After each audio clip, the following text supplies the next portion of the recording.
Welcome back to my channel. I'm really excited to tell you that today's video will be all about how to build a beginner level cabinet with little to no experience and basic tools. This video has been highly requested, so I hope it's helpful. We're going to be going over the materials and tools required, step-by-step instructions, and a few tips along the way. There are so many different ways to go about building a cabinet, but this video is going to be specifically for a beginner that's looking to add more storage to their garage, workshop, or even just a shed. If you guys watch on our main channel, we've filmed it feels like so many episodes of us building cabinets, and a lot of you guys were asking for a tutorial on how to build it. You can go back and watch those episodes if you want to see the process in real time. All the cabinetry you see behind me was built the same way we're going to talk about in today's video, so let's get started. The first thing we need to do is determine the cabinet sizes, and when it comes to base cabinets, there's a few standard dimensions that you're going to want to know. The height is usually 34.5 inches, which gives you an 1.5 inch counter and a total height of 36. The depth is usually 24 inches and the widths range from 12 inches all the way up to 48 inches, but you can totally customize this to meet your needs and whatever is functional for your space. This is a pre-finished birch material. This is what I like to use when building cabinets. It comes in 1/4 inch all the way up to 3/4 of an inch. What's nice about this is it is pre-finished, which requires no sanding, no staining, no painting, nothing. You pretty much just cut your pieces and they're ready to assemble. And going off of that, it gives a really professional look finish because it was done in a shop. It's already done for you, right? Yeah, so saves the effort. Saves the effort, saves time and the labor. And for the back panel, I use the pre-finished material as well in 1/4 inch, and I'll show you how I do that later in the video. In some cases, I do use a paint grade plywood, such as behind me here. If I'm doing a built-in that's going to be open shelving, a bookcase, or something that you want it all to blend in, I'm going to use paint grade plywood. Because you're going to paint it. Because it will be painted, obviously. It makes sense. If you're looking to save costs, you can even use MDF, but keep in mind, if you do plan on painting it, then that requires additional time, additional labor, and the cost of buying the painted primer as well. There are a few small miscellaneous items that you're also going to need, but I'm just going to put those up on the screen and you can take a look there. Now let's talk about the tools required because like we said, it's for a basic cabinet tutorial. The first thing you're gonna need is a saw to cut everything. For this, you can use a table saw if you own one, but if you don't, you can always use a circular saw with a straight edge. And one thing to keep in mind, if you're kind of nervous to make those longer cuts without a table saw, most hardware stores where you purchase your plywood, they do make cuts for you, which not only makes it easier when you get home, but also easier to load them in your vehicle, and you don't have to stress about making those long, precise cuts. And if you're using equipment that you're unfamiliar with, make sure that you're 100% confident and you know what you're doing before you start, because it can be very dangerous. To assemble the cabinet boxes, I like to use a combination of pocket screws using a drill and wood glue. For this, you'll need to purchase a Craig pocket hole jig that can be found on Amazon or most hardware stores. A few other tools that I like to have on hand are large bar clamps, a brad nailer, and a framing square, which I will touch on later. Cabinets might seem intimidating, but this is a great project to tackle as a beginner woodworker because it requires minimal tools and experience. In fact, if you'd like to learn more, I can't recommend Skillshare enough, which is the largest online learning community and the sponsor of today's video. You can browse through a range of classes and learn new skills, everything from woodworking to video editing. Skillshare is the largest online community for creatives with classes ranging from beginner to advanced. There really is something for everyone. I've been taking classes on video editing to help grow my YouTube channel. Ali Abdal's class, Video Editing with Final Cut Pro X, has been super helpful to teach me tips and tricks to help me get comfortable with editing. If woodworking is of interest to you, I highly recommend checking out the Woodworking for Beginners classes on Skillshare. In 2025, I made a goal to make more time for being creative, which is made easy using Skillshare. The first 500 people to use the link in my description will receive a free month trial of Skillshare. Now that you know what material you need, tools you need, you gotta get down to cutting. So you're going to need 2 sides, a top, a bottom, your back panel, and 1 spreader or nailer that will go in the cabinet to fasten it to the wall. What I like to do when I'm cutting is I don't want to change the saw a whole bunch of times, so I'll set it up to the depth of the cabinet because that'll be the same for the sides and the top and the bottom, so I can get all those ripped to width, and then I move on to cutting everything to length. You typically want the sides, the grain to run lengthwise, same as your top and bottom. You want the grain to run a certain direction, and then when it comes to your back panel, the longer length, you also want the grain to run that way. Once I have the sides and the top and bottom cut to length and width, I go ahead with my table saw and I cut a dado out of the back edge of the pieces. That way it'll accept my 1/4 inch plywood. Using a table saw with a regular blade, you have to adjust the saw about 3 times to get the proper width. I like to keep it back at least a 1/4 inch from the actual back of the cabinet. That way there's no chance of this splitting off or getting damaged. Again, if you don't have a table saw, the alternative way to do it would be to forget doing that, and you would just have to fasten the back panel directly to the back of the cabinet, which is totally fine. It's just an easier way to do it. This is a little bit stronger, so I would recommend, if you have a table saw, to do the dado and slide your back panel inside. But if not, you gotta work with what you have. So when it comes to cutting everything to length, you want your sides of the cabinets to be the longest pieces and your top and bottom to fit in between. So with that being said, if you have a 30-inch wide cabinet you want to build, you need to take off the thickness of the 2 sides. So in my case, I would have to take off 1.5 inches because I'm using 3/4 inch material. And the reason why you always want the sides to be the longest point is because if you aren't going to be painting them and finishing them and you're pocket screwing it, you don't want to see the pocket screws.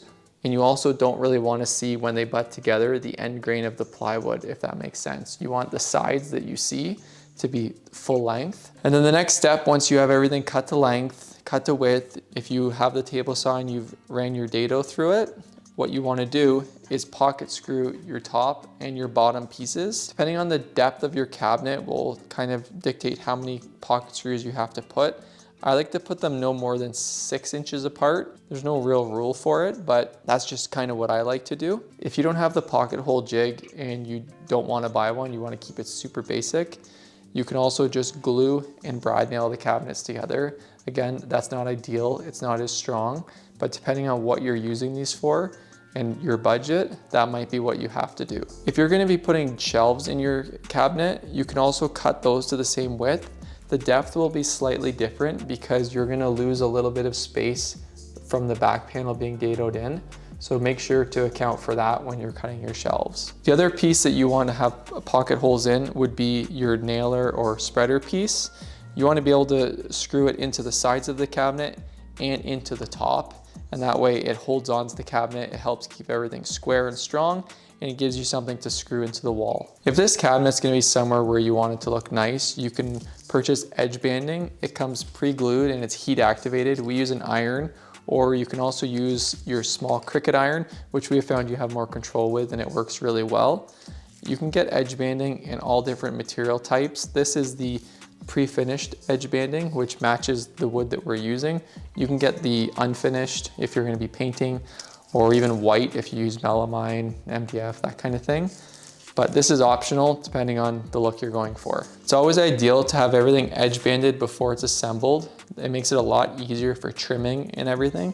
They do sell a tool to trim the edge banding on the sides, but if you don't have that, you can always just use a file and some sandpaper, and that works well too. And you always want to just sand and ease the edge a little bit because it can be sharp, and if it gets caught on something, it can tear the edge banding back off. So that's edge banded. As you can see, it doesn't show any end grain like this side, which doesn't have edge banding. It just finishes it really nicely and gives it a professional look. For the depth of this dado, I like to go at least 1/4 inch, but I don't go any more than 1/2 inch because it is only 3/4 inch material. So if you start taking too much out, it makes this corner pretty brittle, the same as if you get it too close to the back. You want to keep some of the structural integrity there. So I like to go about 1/4 inch in from the back and 1/4 inch deep.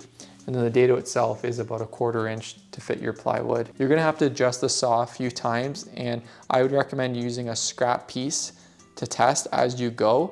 And that way you don't end up cutting it too big, because the last thing you want is it to be super loose in there. These are the screws that I'm gonna be using. They're for 3/4 inch material with the Craig pocket hole jig.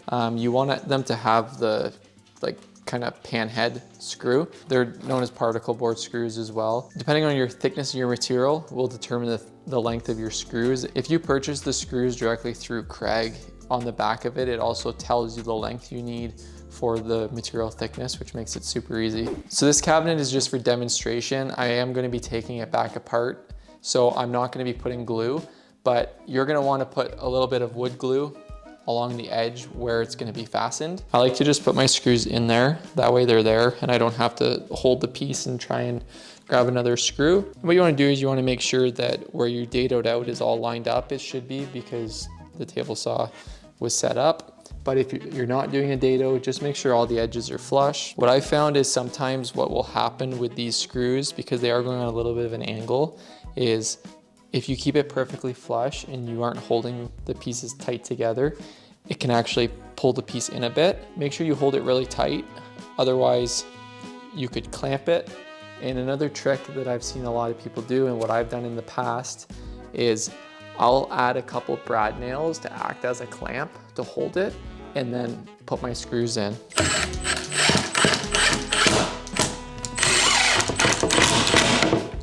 You don't want to over tighten these either. And any glue that does come in, you want to wipe right away with a wet rag. Again, this is just for demonstration purposes. When you build yours, you'll be keeping the top flush with the top of the edge of the side piece. I'm keeping mine back because this is not going to be left together.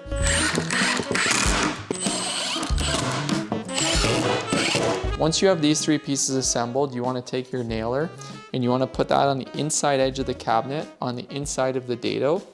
That way when you put your back panel on, it slides in behind it.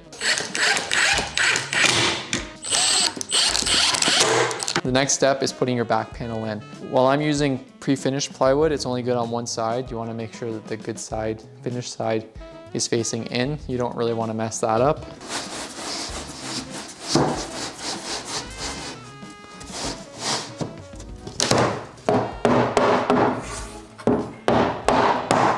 And once that's in, you'll put your other side on, and then your cabinet's done.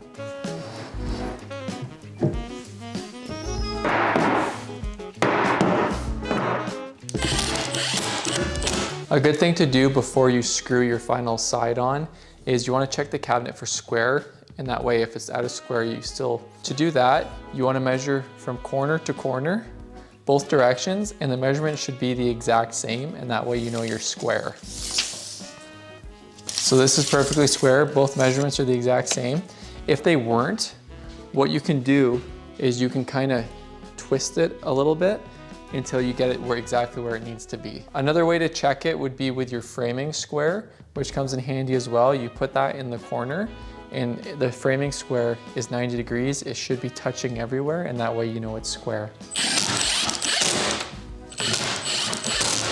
So here you go, you've built a cabinet. It should look something like this when you're done. I said earlier about shelving. So there's 2 or 3 different ways that you can add shelving. It's totally up to you.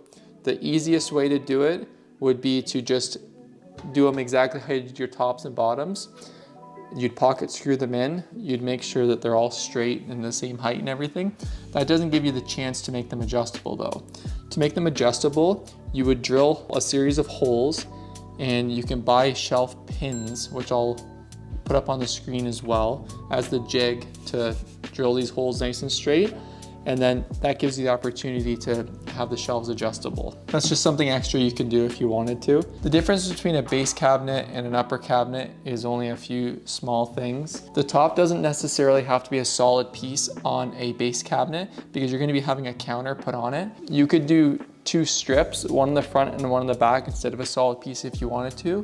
And you're also going to need something underneath it to bring it up 4.5 inches for your toe kick along the bottom, because you don't want your cabinets to sit directly on the floor. There's ways you can do that where you add that toe kick into the sides, but what I like to do is I like to cut the sides of my cabinets 30 inches, and then I use scrap pieces off some of the cutoffs, cut to 4.5, and I pocket screw those to the bottom of the cabinet, and that acts as my toe kick, something to nail into, and it keeps the cabinets up off the floor. So if you'd like to see a video on how to build doors for these cabinets or drawers, let me know, and I'm sure I can come up with something for you guys.